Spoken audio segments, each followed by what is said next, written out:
Premiere प्रथम वचन दुई प्रेमी परस्पर हाथ केबे भी छाड़िबेनी। प्रेमर द्वितीय वचन जेबे प्रेमी हसी जीव तेबे निज प्रेम को पुनः पाइबा पाई समस्त संसार खोजिबा को पड़ू खोज। प्रेमर तृतीय वचन निज प्रेमींकर मन को प्रेम कर शरीर को नुह।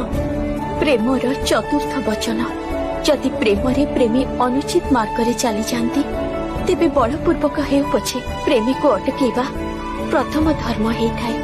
प्रेमर पंचम वचन दुई प्रेमी को सर्वदा परस्पर वास्तविक स्वरूपर ज्ञान देवा आवश्यक। आ प्रेमर षष्ठ वचन जदि दुई प्रेमी कौनसी कारणवशत परस्पर ठारू दूरेई जाती तेबे तांको प्रेमरे किंचित मात्र भी ऊणा हेबा उचित नुह। प्रेमर सप्तम वचन समय आसिले प्रेमी को निज प्रेम निमंते सबु किछि करि